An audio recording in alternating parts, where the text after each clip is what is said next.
አላህ ሱብሓነሁ ወተዓላ የሰው ልጅ በተለያየ ችግር ውስጥ ፈጥሮታል። ለቀድ ኸለቅነል ኢንሳን ፊ ከበድ። የሰው ልጅ በእነዚህ ፈተናዎች ውስጥ እየተቀባበሉት መጨረሻ አላህን ይገናኘዋል። በምድር ቆይታው የተለያየ ፈተናዎችን የሰው ልጅ ያስተናገደ ያልፋል። ግጭቶቻችን፣ የእርስ በርስ ጦርነቶቻችን፣ እሱን ተከትሎ የመጣው የኑሮ ውድነት ህዝቡ ጭንቀት ውስጥ እንዲኖር አድርጎታል። ታዲያ ዓለምንም ሀገራችንንም በከበበው በዚህ ድግዝግዝ ተጨባጭ ውስጥ ተስፋ የሚባል ብርሃን ላይ ካላማተርን መኖርስ እንዴት ይሳካል? ተስፋ ህይወትን የምናስቀጥልበት የህይወት ቅመም፣ የመኖር ጣዕም። ተስፋ መንገድ ላይ አጽሚ፣ ጉዞ ላይ አበርቺ ዋና መሳሪያ ነው። ነቢያቶች ትልቁ ስንቃቸው ተስፋ ነው። አላህ ዘንድ ያላቸው እውነተኛ ተስፋ። አላህ አይጥልን፣ ይህን ችግር እንሻገረዋለን፣ ፈተናውን እናልፈዋለን ብሎ ስንቃቸው ተስፋ እሱን ለሰነቀ፣ ግብን ላለመ፣ ዓላማን ለተለመ ውድ ገጸ በረከት።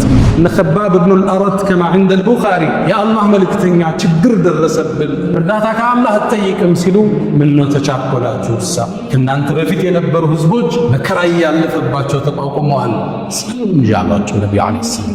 ከዛም ከሩቅ ተስፋን ሰጧቸው፣ ከሩቅ እንዲያማትሩ አደረጓቸው። በአላህ ይሁንብኛል። ይሄ ይዤው የተነሳው ጥሪ ነቢያቶቹን ሊያስተማሩት ይሄ ዲን እስልምና ቀንና ምሽት ከደረሰበት ቦታ ይደርሳል።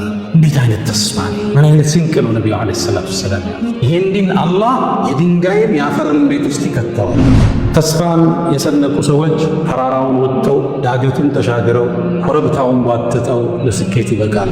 አሁን አንድ ገጠር ላይ ያለ ግለሰብ የዋይት ሃውስ ቁልፍ ተሰጠኝ ቢላችሁ ወይም የሩሲያው ክሬምሊን ቤተመንግስት ቀዩ ቤተመንግስት መክፈቻ ቁልፍ አግኝቼ ሁለቱን ግዛት እቆጣጠራለሁ ቢላችሁ ሩቅ ተስፋ ነው። ረሱል ግን ይሄን ነበር የሰሙ። ይሄን የሰሙ ሙናፊቆቹ በነቢዩ ላይ ያሾፉ። እንዴ የአላህ መልእክተኛ እኛ ወጥተን ሽንት ቤት መጠቀም አንችል ብለን ገና ሄደን ከፍታለን ይላሉ። ማ ወዐደነ አላሁ ወረሱሉሁ ኢላ ጉሩራ። ይሄ ውሸት ቃል ኪዳን።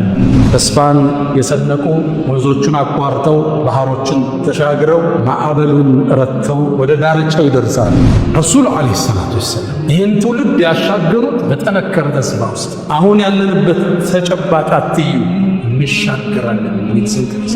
ለዛ ነው ያንን ነቢይ ያልተላከበትን ዘላን የአረቢያ ትውልድ ኮትኩቶ በተስፋ በኢማን አንጸው ፐርሻን ኢምፓየር የምትሉ ሮማን ኢምፓየር የሚባለው ድባቅ መጥተው የዓለም ሀያላን መንግስታት መሆናቸው።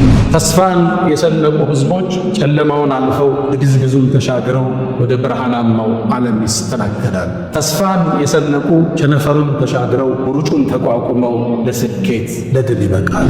ዑመር ብኑል ኸጣብ ረዲየላሁ ተዓላ አንሁ የእሳቸውን ቁጥቁጥ ያገኘ ዑመር አንዴ ሰዎቹ ወደሱ መጡ። ዝናብ ጠፍቶ ነበር። የአሚረል ሙእሚኒን ዝናብ እኮ ጠፋ፣ ድርቁ በረታ፣ ሰውን ተስፋ ቆረጠ ናቸው። አልአን ዩምጠሩና አሁን ዝናብ ይወርዳል። ከዛ ማስከተል ቁርአን ቀር ወሁወ አለዚ ዩነዚሉ አልገይሰ ሚን ባዕድ ማ ቀነጡ የንሹር። አላህ እኮ እሱ ነው። አላህ ሰዎች ተስፋ ከቆረጡ በኋላ ዝናብን የሚያመጣ። ልክ እንዴት ነው ብለህ ስትጨነቅ የአላህ ፈረጃ ይመጣል። ወየንሹር ረሕመት። ሰርቼ ለፍቼ አልተሳካልኝም፣ ደክሜ ውጤታማ አይደለሁም፣ ታግሰህ አልቀው እዚህ ተስፋ ላይ አላህ ሲያገኝ አላህ በረከቱ ተስፋው ያደርጋል። ተስፋ መሰረታዊ የህይወት ቅመም፣ የመኖር ጣዕም ዋና መሳሪያችን። የሰው ልጅ ተስፋ ሲያጣ አካሉ ራሱ ለበሽታ ይጋለጣል። አእምሮ ለሰውነት ማትረባነ አያልፍልህም፣ ይህን ነገር አታልፈው የሚለውን መልእክት ይሰጠዋል። ሰዎች ተስፋ ሲያጡ ነው በሽታ። የነቢያት ታሪክ ብታይ፣ በስነ ለውጥ ሳይንስ ውስጥ የሄዱ የትኛውንም አመራሮች ብታይ ዋና ስንቃቸው ተስፋ። ኔልሰን ማንዴላ 27 ዓመት በጥቁሮች መብት ሲታገል ሳውዝ አፍሪካ ላይ ሲታሰር ስንቆ የነበረ ተስፋ ነው። ሆሎኮስት የሚባለው እልቂት ማለት ነው። ይሁዳዎችን ያኔ ሲያቃጥላቸው ሲገላቸው፣ ከዛ ውስጥ ተሰቃይተው ከወጡት እዛ እስር ቤት ቪክቶር የሚባል አንድ ዕውቅ ሰው ያይ እዛ ሰቆቃ ውስጥ እንዲወጡ ትርጉም የሰጣቸው 5 ነገሮችን ጠቅሷል። ተስፋ እዚህ ችግር እንወጣለን፣ ይህን እንሻገረዋለን እንዳለው ተሻግረውት መጽሐፍ ለመጽሐፍ ማልኮም ኤክስ መንገድ ላይ ተሰዋ። ማርቲን ሉተር ኪንግ 250,000 ሰው ታድሟል በተባለው መድረክ ላይ የተናገረው ንግግር፣ ተስፋ ሰጪ ንግግር አሁን ድረስ ተዘግቦለታል።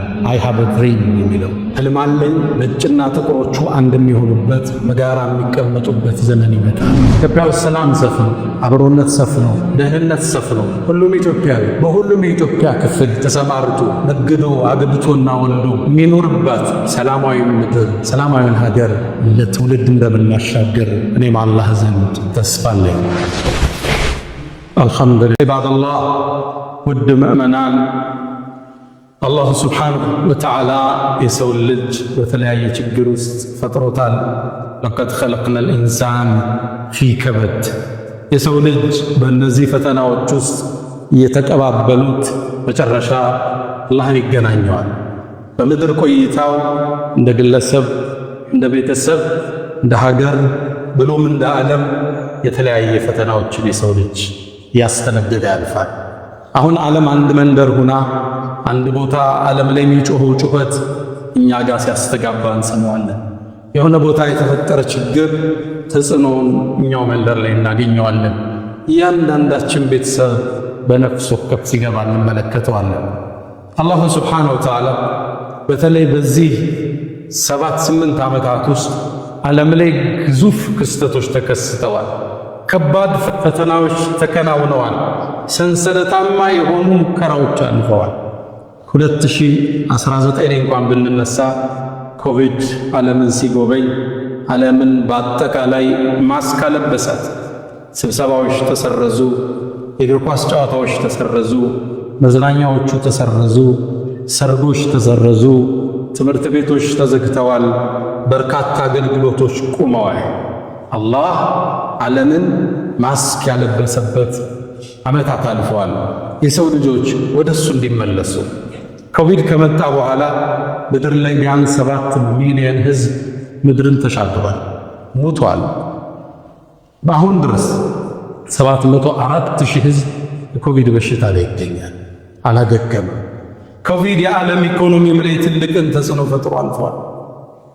አሜሪካ ብቻ ከ14 እስከ 16 ትሪሊየን ዶላር አጣለች። ያ ማለት ከዓመት በጀቷ ጂዲፒዋ ከ90 እስከ 95% ማለት ነው። የዓለም ጥቅል ኢኮኖሚ ላይ ደግሞ እኛዋን ሀገር ጨምሮ 36 ትሪሊየን፣ ልብ በሉ ቢሊየን አላልኩም፣ ትሪሊየን ዶላር ዓለምን አሳጥቷታል። ኢኮኖሚስቶች እንደሚሉት የኮቪድ ሰብሮት የሄደ ኢኮኖሚ እስካሁን ድረስ ዓለም ከቁስሉ አላጠገገች። እንደ አይነት ፈተና፣ ተስፋ የሚያስቆርጡ ፈተናን አልፈን ተሻግረነዋል። ኮቪድን ስንሻገር ጦርነቶች ደግሞ ተቀበሉ።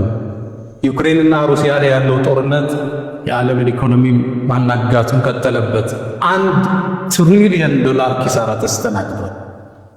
ይሄ ቁሳዊ ነው። ሰዋዊ ኪሳራም ብዙ ተስተናግዷል። ሩሲያ ብቻ የቆሰሉ የጠፉና የተጎዱ 1.2 ሚሊዮን ሕዝቦቿን በዚህ ጦርነት ላይ ገብራለች። ዩክሬን ግማሽ ሚሊዮን ሕዝብ፣ ልብ ብላችኋል፣ ግማሽ ሚሊዮን ስል ሕዝብ ቁጥር በጦርነቱ አጣለች። እነሱ ጋር የተፈጠረው ጦርነት የዓለም ኢኮኖሚም ላይ ጥላውን አሳርፎበታል። ከዛም ተከትለው እስራኤል ጋዛ ላይ ያወረደችው ፈንጅና እልቂት የጋዛን ሙሉ ለሙሉ ያወደመ መልሶ ለመገንባት እስከ 100 ቢሊዮን ዶላር የሚፈልግ ውድመት ተስተናግዷል። ትልቁ ነገር ደግሞ ሰዋዊ ኪሳራው ነው። ወደ 70,000 እስከ 75,000 ሕዝብ በጦርነቱ በዛ ላይ አልቋል። አላህ ሸሂድ አድርጎ ይቀበላቸው። እሱን አለፈ ነው ስንል ደግሞ የሰሞንኛው አሁን ድረስ እኛ ቤት ድረስ ተጽዕኖ የመጣው እኛ መንደር ድረስ መጥቶ ያንኳኳው የአሜሪካና የኢራን ጦርነት ፊት ለፊት እናገኛለን። አሜሪካ ብቻ በእነዚህ ቀናቶች ውስጥ 26 ቢሊዮን ዶላር ከስራለች። በርካታ ሺህ ሕዝቦች አልቀዋል። ሚድል ኢስት መካከለኛው ምስራቅ ውጥንቅጥ ውስጥ ገብቷል።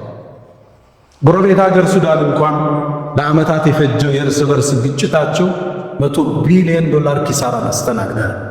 ሱዳን መቼ እንደሚቆም አይታወቅም። የአሜሪካና የኢራን ጦርነት መቼ ጋብ እንደሚልም እስቲል አይታወቅም። ሀገራችን ኢትዮጵያ ብትመጣ የእርስ በርስ ግጭቶቻችን፣ የእርስ በርስ ጦርነቶቻችን፣ እሱን ተከትሎ የመጣው የኑሮ ውድነት ህዝቡ ጭንቀት ውስጥ እንዲኖር አድርጎታል። ታዲያ ዓለምንም ሀገራችንንም በከበበው በዚህ ድግዝግዝ ተጨባጭ ውስጥ ተስፋ የሚባል ብርሃን ላይ ካላማተርን መኖርስ እንዴት ይሳካልን?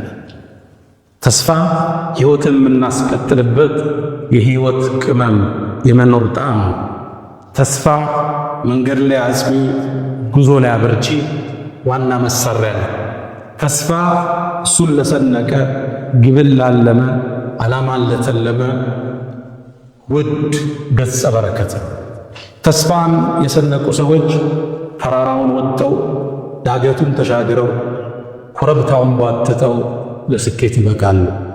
ተስፋን የሰነቁ ወንዞቹን አቋርተው ባህሮችን ተሻግረው ማዕበሉን ረተው ወደ ዳርቻው ይደርሳሉ።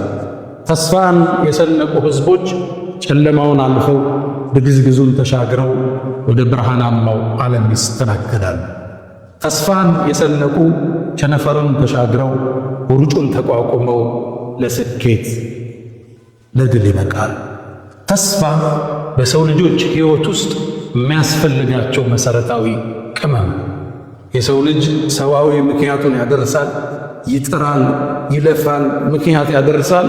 ምክንያት እየደረሰ እዛ ውስጥ አልወጣ ሲል ሲደጋግዝበት ሲጨልምበት እንደሚሻገረው አላህ ላይ ተስፋው ያደርጋል። ተስፋ መሰረታዊ የሕይወት ቅመም፣ የመኖር ጣዕም፣ ዋና መሳሪያችን።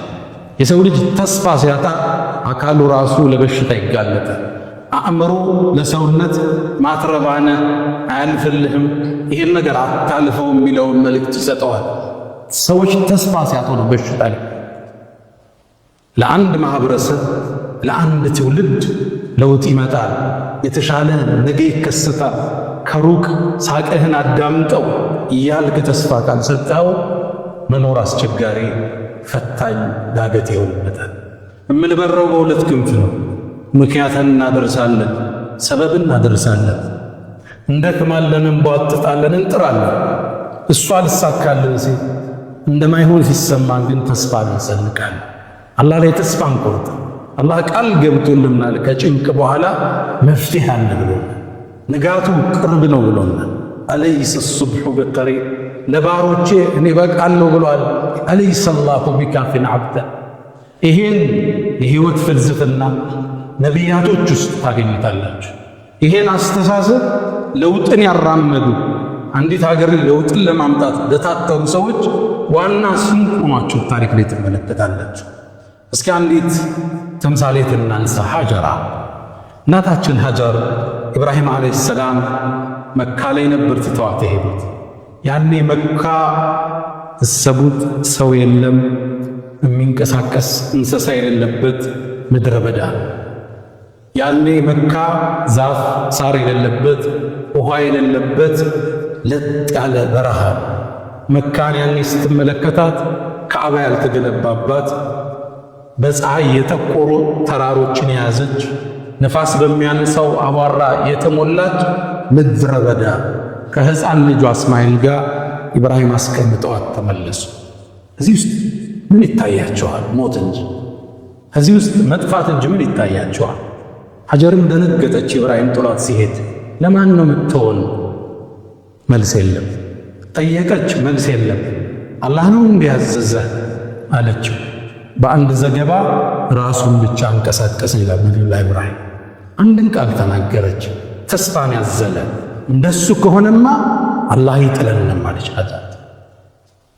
ተቀመጠች። እዛ ምድረ በዳ ላይ የያዘችው ውሃ አለቀ፣ ምግቧ አለቀ፣ ጡቷ አደረቀ።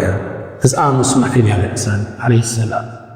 ያኔ ምን ታደርግ? ልጇን ጠቅልላ አስቀምጣ ሰው ባገኝ ረጅ ባገኝ ብላ ሶፋና መርዋ ተራራ ተመላለሰች። ከሶፋ ትነሳለች፣ ወደ መርዋ ተራራ ትወጣለች። መሃል ላይም ሶምሶሞ አለ መሮጡ። እንደገና ትወጣለች፣ 7 ዙር ተስፋ አድርጋለች። ሰበብን ግን አልተወች።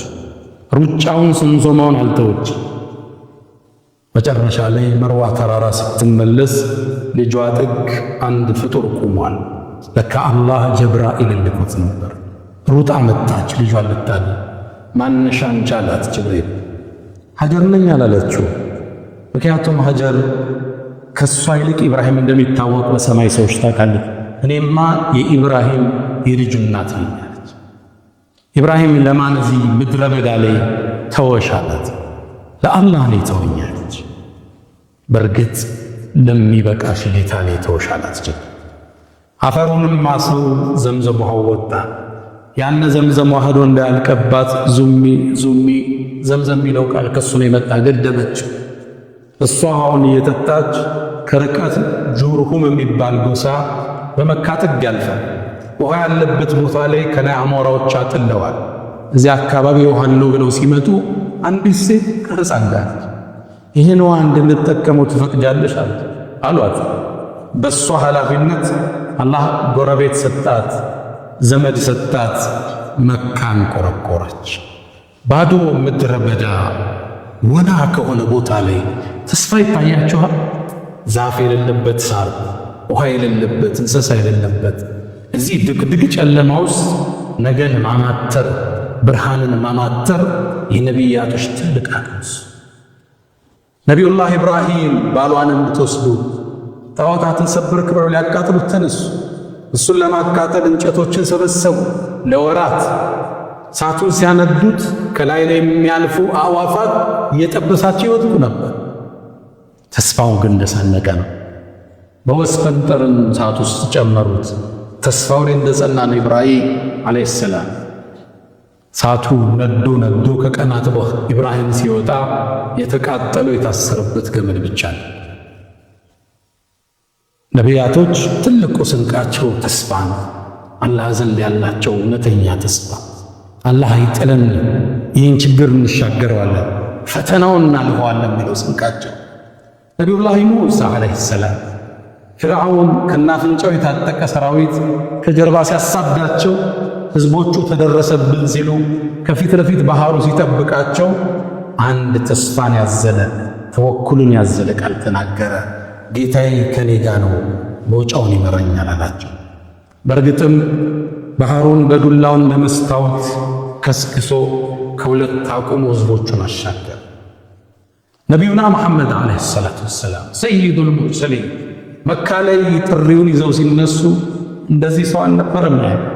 ቁጥራቸው ትንሽ፣ እነሱንም ቁረይሽ መከራ ታበላቸዋለች። ቢላል እዛ ድንጋይ ይጫናል፣ ከባብ ጀርባው ይቆስላል። ችግር ውስጥ ነው የነበሩት። የተወሰነን ሰሃባ ለማዳን ገና በ44 ዓመታቸው በአራተኛው አመል ቢዕሳ ከተላኩ 4 ዓመት ወደ ቅድስቲቱ ወደ ውዲቱ ምድር ኢትዮጵያ ከፈለዎችን ላኩ ሰሃባዎች። በዚህ ችግር ውስጥ ነው እነ ከባብ ኢብኑ አልአረት ከማ ዐንደል ቡኻሪ የአላህ መልእክተኛ ችግር ደረሰብን፣ እርዳታ ከአላህ አትጠይቅም ሲሉ ምነው ተቻኮላችሁ? እሳ ከእናንተ በፊት የነበሩ ህዝቦች መከራ ያለፈባቸው ተቋቁመዋል፣ ጽንጅ አሏቸው ነቢዩ ዓለይሂ ሰላቱ ወሰላም። ከዛም ከሩቅ ተስፋን ሰጧቸው፣ ከሩቅ እንዲያማተሩ አደረጓቸው። በአላህ ይሁንብኝ አሉ። ይሄ ይዤው የተነሳው ጥሪ ነቢያቶቹም ሊያስተማሩት ይሄ ዲን እስልምና ቀንና ምሽት ከደረሰበት ቦታ ይደርሳል። ልብ ብላችኋል። መካ ላይ ገና ህልውና የሌለው ዲን የዓለም ጥግ ይደርሳል፣ ያውም ቀንና ማታ። ገለጻቸውን አያችሁ? ቢኮዝ የዓለማችን አንዳንድ ክፍል ላይ ሌሊት የማይመጣበት ቦታ አለ፣ አንዳንድ ቦታ ላይ ደግሞ ማይመሽ ቦታ አለ። ከዓለማችን የነቢዩ ገለጻ ጥልቅ ቀንና ምሽት ከደረሰበት እንዴት አይነት ተስፋ ነው! ምን አይነት ስንቅ ነው ነቢዩ ዓለይሂ ሰላቱ ወሰላም ያዙ። ይህን ዲን አላህ የድንጋይም የአፈርን ቤት ውስጥ ይከተዋል። ይሄው ዛሬ አርድል ሐበሻ ላይ የእሳቸው ተከታይ 70-80 ሚሊዮን ገደማ ደርሷል። አልሐምዱሊላህ ረብል ዓለሚን። ያኔ ያዩት ተስፋ ስንቅ አጸናቸው ሰሃባዎች። ታዲያ የመካም ቆይታቸው ተጠናቆ ወደ መዲና ተሰደዱ። መዲና ላይ እንደደረሱ ቁረይሾቹ የእሳቸውን መኖር ስላልፈለጉ ሊያጠፏቸው ዘመቱ።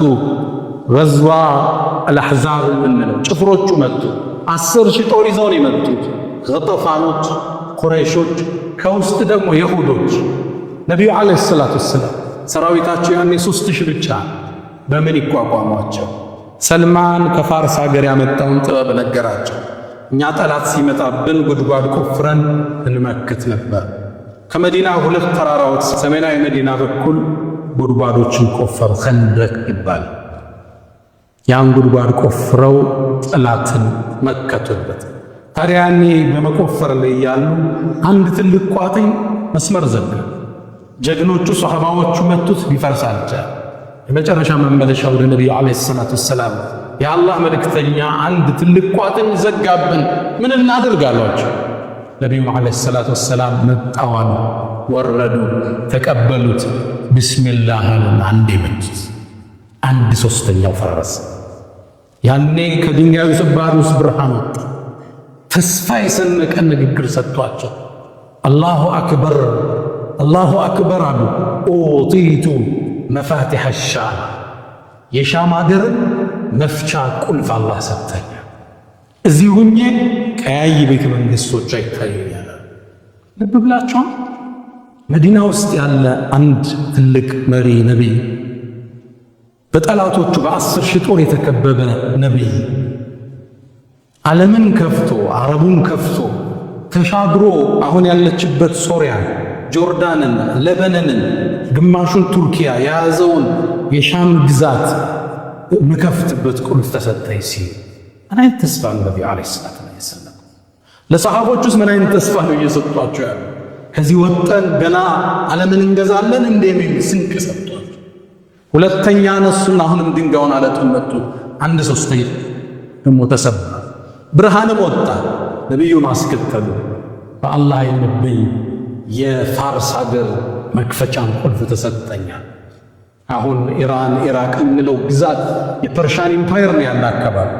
እሱንም ከፍትበት ቁልፍ ተሰጠኝ። ነጫጭ ቤቶቹ ይታዩኛል። ልብ ብላችኋል። አሁን አንድ ገጠር ላይ ያለ ግለሰብ የዋይት ሃውስ ቁልፍ ተሰጠኝ ቢላችሁ፣ ወይም የሩሲያው ክሬምሊን ቤተ መንግሥት ቀዩ ቤተ መንግሥት መክፈቻ ቁልፍ አግኝቼ ሁለቱን ግዛት እቆጣጠራለሁ ቢላችሁ ሩቅ ተስፋ ነው አይደል? ረሱል ግን ይሄን ነበር የሰለመ። ይሄን የሰሙ ሙናፊቆቹ በነቢዩ ላይ ያሾፉ። እንዴ የአላህ መልእክተኛ እኛ ወጠን ሽንት ቤት መጠቀም አልችል ብለን ገና ሄደን ከፍታለን ይላሉ። ማ ወዐደና አላሁ ወረሱሉሁ ኢላ ጉሩራ። ይሄ የውሸት ቃል ኪዳን ነው። ሶስተኛም መቱት፣ አመድ ሆነ። ብርሃንም ፍንጥቅ ብሎ ወጣ። የየመን መክፈቻ ቁልፍ ተሰጠኝ። የሰንዓ መግቢያ በሮች ይታየኛል አሉ ረሱሉ ዓለይሂ ሰላቱ ወሰላም። ይህን ትውልድ ያሻገሩት በጠነከረ ተስፋ ውስጥ። አሁን ያለንበት ተጨባጭ አትዩ፣ እንሻገራለን የሚል ስንቅ የሰጧቸው። ለዛ ነው ያንን ነቢይ ያልተላከበትን ዘላን የአረቢያ ትውልድ ኮትኩቶ በተስፋ በኢማን አንጸው ፐርሻን ኢምፓየር የምትሉት ሮማን ኢምፓየር የሚባለው ድባቅ መጥተው የዓለም ሀያላን መንግስታት መሆን ይችላል። የሊደርሽፕ ሳይንስ ምሁሮች ፍሮም ዚሮ ቱ ሂሮ ይላል። ከዜሮ ወደ ጀግንነት ይላል። እሳቸው ከዜሮ አይደለም የጀመሩት፣ ከኔጌቲቭ ነው የጀመሩት። ፍሮም ኔጌቲቭ ቱ ኢንፊኒቲ፣ ከታች ወደ ላይ ከባዶ ወደ ማዶ ነው ያስከለሉት። ከዝቅተኛው ወለል ወደ ከፍተኛው ደለል ነው ያሸጋገሩት ያለምንም ጥሬ ዕቃ።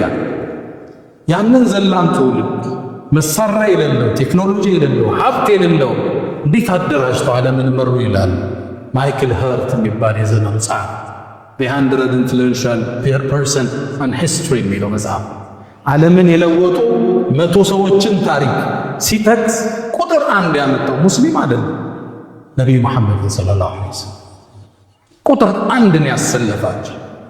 እንዴት አድርጎ ያን ዘላን ትውልድ ለዚህ ያበቃው? ምንም አቅም ያልነበረው እንዳይወሩት እንኳን ዘላለው ብለው የተውትን ህዝብ የዓለም እንዴት ኢምፓየር መስራት ያደረገው።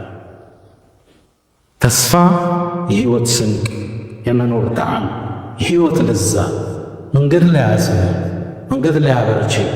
የሰው ልጅ በተስፋ ነው። ተስፋ ሲያጣ የሰው ልጅ ወደ በሽታ ውስጥ ይወድቃል።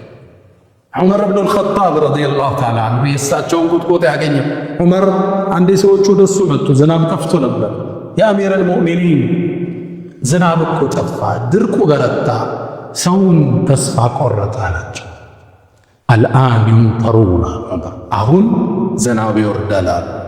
ከዛ ማስከተለው ቁርአን ቀር ወሁወ አለዚ ዩነዚሉ አልገይሰ ሚን ባዕድ ማ ቀነጡ ወየንሹሩ ረሕመተ አላህ እኮ እሱ ነው። አላህ ሰዎች ተስፋ ከቆረጡ በኋላ ዝናብን የሚያመጣ ልክ እንዴት ነው ብለህ ስትጨነቅ የአላህ ፈረጃ ይመጣል።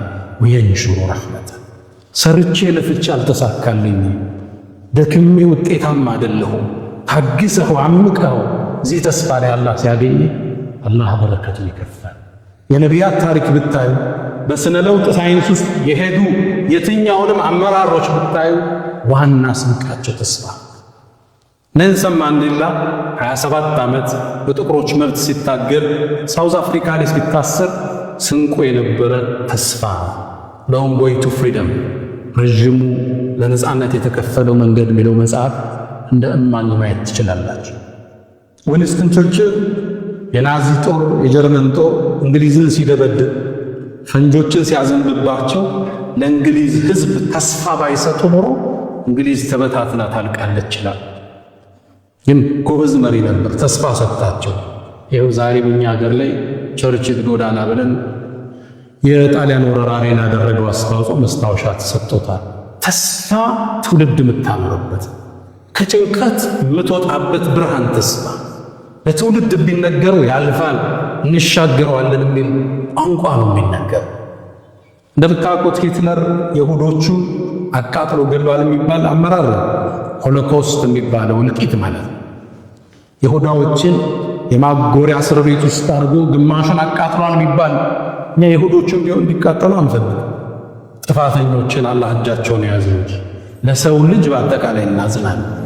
ያኔ ሲያቃጥላቸው ሲገላቸው ከዛ ውስጥ ተሰቃይተው ከወጡት እዛ እስር ቤት ቪክቶር የሚባል አንድ ዕውቅ ሰውዬ ሜንስ ሰርች ፎር ሚኒንግ የሰው ልጆች ትርጉምን ፍለጋ የሚል አንድ መጽሐፍ አሳትሟል።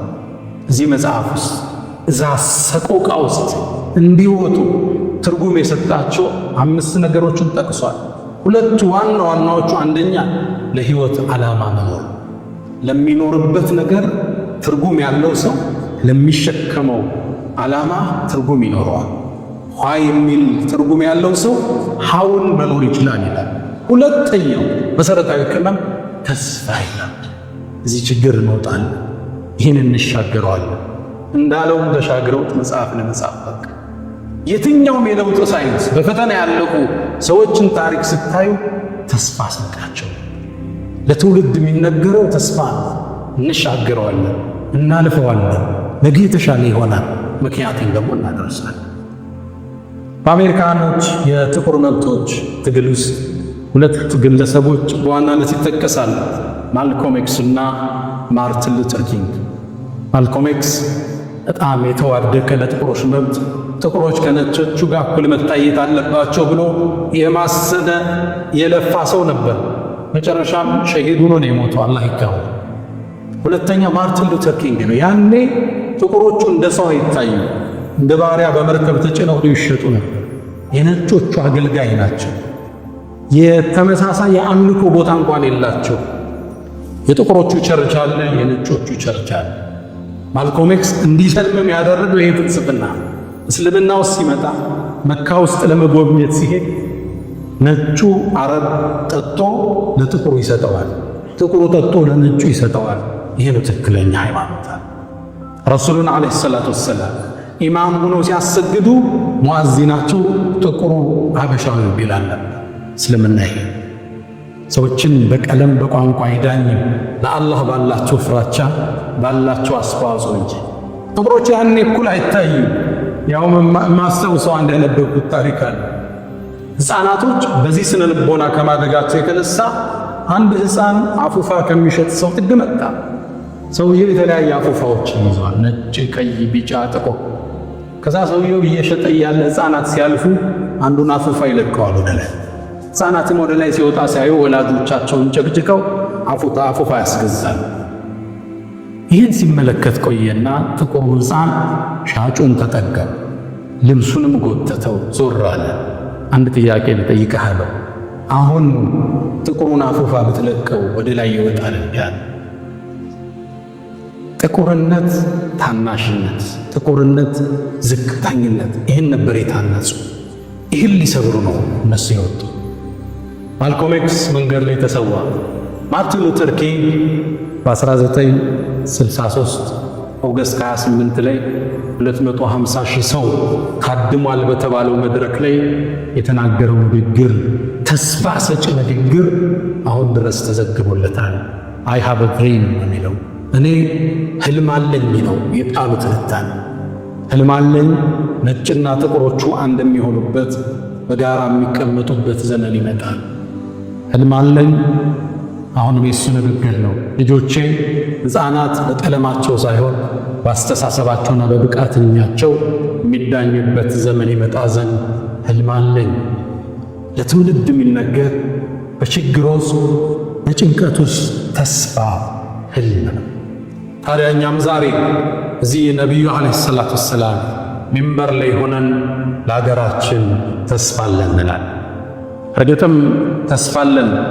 ኢትዮጵያዊ አንዱ ለአንዱ ወገኑ እንጂ ውጋቱ፣ ስጋው እንጂ ስጋቱ፣ ጥላው እንጂ ጠላቱ የማይሆናበት የአብሮነት ኢትዮጵያ እንደምናይ አላህ ዘንድ ተስፋ አለን። እኛም በርግጥ ተስፋ አለን። ኢትዮጵያ ውስጥ ሁሉም ሃይማኖቶች፣ ሁሉም ብሔሮች፣ ሁሉም ቋንቋዎች፣ ሁሉም ጾታዎች በእኩልነትና በፍትህ የሚታቀፉበት ብርሃናዊ ዘመን ይመጣ ዘንድ አላህ ዘንድ ተስፋ አለን። አሁን ተስፋ አለን። ኢትዮጵያ ውስጥ የእርስ በርስ መጠላላት፣ ግጭቶቹ ቁመው፣ ሰይፉ ወደ ፎቶ ተመልሶ፣ ጥይቶች ወደ ቋታቸው፣ ጣታን የሰበቁ እጆች ለድርድርና ለእርቅ ተዘርግተው ኢትዮጵያ ውስጥ ሰላም ሰፍኖ፣ አብሮነት ሰፍኖ፣ ደህንነት ሰፍኖ ሁሉም ኢትዮጵያዊ በሁሉም የኢትዮጵያ ክፍል ተሰማርቶ ነግዶ አግብቶና ወልዶ የሚኖርባት ሰላማዊ ምድር፣ ሰላማዊን ሀገር ለትውልድ እንደምናሻገር እኔም አላህ ዘንድ ተስፋ አለኝ። በርግጥ እኔም ተስፋ አለኝ።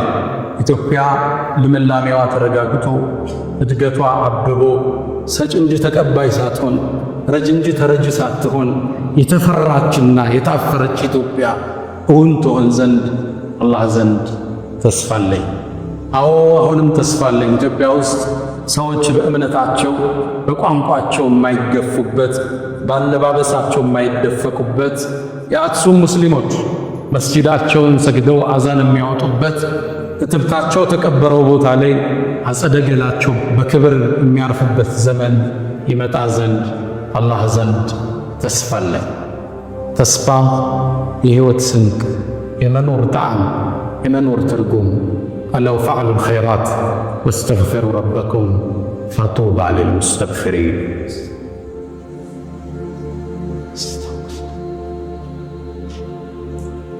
አልሐምዱሊላህ ዐላ ኢሕሳኒህ ወሽክሩ ለሁ ዐላ ተፈዱሊህ ወምትናኒህ ወላ ኢላሃ ኢለላህ ተዕዚመን ሊሻኒህ ሰለላሁ ወሰለም ወባረከ ዐላ ረሱሊህ ወኢኽዋኒህ።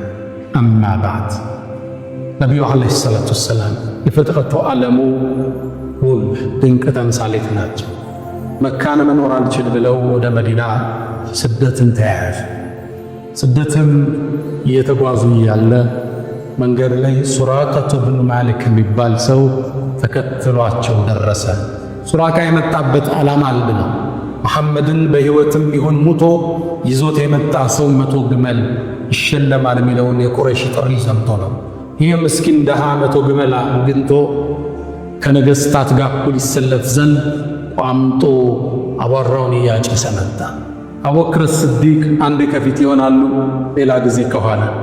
ከፊት አደጋ እንደሚመጣ ሲሉ ከፊት ናቸው፣ ከኋላ ድንገት ጠላት የሚመጣ ሲሉ ከኋላ ናቸው። ከዛም ነቢዩ ዓለይሂ ሰላቱ ወሰላም አንተ አቡበክር አይዞ ኢነላህ ማዕና፣ አላህ እኮ ከእኛ ጋር የሚሰደድለት ለማን ነው? ለአላህ እኮ። ተስፋቸው አላህ ዘንድ ነበር። ሱራቃ ድንገት ደረሰባቸው። የአላህ መልእክተኛ ከኋላ ሰው እየመጣ ነው አላቸው። ዝም በለው አሉት። ከዛም ዱዓ አረጉ፣ አላህ ሆይ በምትፈልገው ብቃናት። የሱራቃ ፈረሶቹ እግሮቻቸው ወደ ምድር ሰረቡ። ሱራቃ ጠረጠረ። መሐመድ ወይ በቃ አልነካህም፣ አስለቅቀኛል። ዱዓ አረጉ፣ እግሮቹ ወጡ። አሁንም 100 ግመላል ቃሉን አጠፍና ሮጠ። አሁንም እግሮቻቸው ሰረጉ። ዳግም ጠየቃቸው፣ አላህ ለቀቀው። ሶስተኛ ቋምጦ ሲሄድ እግሮቿን ሰጠው። አንተ መሐመድ ወይ የጌታህ ጥበቃ እንዳለ አውቄያለሁ፣ በቃ አልነካህም፣ ቃል ብቻ ገባልኛል። ነቢዩም ዓለይሂ ሰላቱ ወሰላም አንድን ቃል ገቡለት። ለአቡበክርም ለሌሎችም ተስፋ የሚሰጠውን ቃል፣ ለወደፊቱ ሰሃባዎችም ምግብ የሚሆን ቃል ሰጡት። ፈከይፈ ቢከ ያ ሱራቀቱ ኢዛ ለቢስተ ሲዋሪ ኪስራ። እንዴት ሊሆን ነው ክስተቱ አንተ ሱራቃ አሉ። ያን ገጠር ያን ገበሬ የኪስራ ብን ሁርሙዝ የዓለማችን ሀያሉ ንጉሥ የእሱን የወርቅ አምባር የለበስክ ቀን ምን ሊሆን ነው? ደነገጠ ሱራቃ። ኪስራ ብን ሁርሙዝ አለ። ሌላ ሰው መስሎ እኮ የሁርሙዝን ልጅ ኪስራን አለ። ሀያል ንጉሥ ነው። አዎና ግን እውነት አላቸው። አላመነባቸው። ውሸት እንደማይናገሩ ያውቃል። መካ ላይ ታማኙና እውነተኛ መሐመድ እንደሚሏቸው ያውቃል። ተመለስ። ሲመለስም ወደዛ አካባቢ የሚመጡ ሰዎች መለሳቸው። በዚህ አካባቢ እኔ አይቻለሁ መሐመድ የለም እያለ። ረሱሉም ዓለይሂ ሰላቱ ወሰላም ዱንያ ላይ ቆዩ።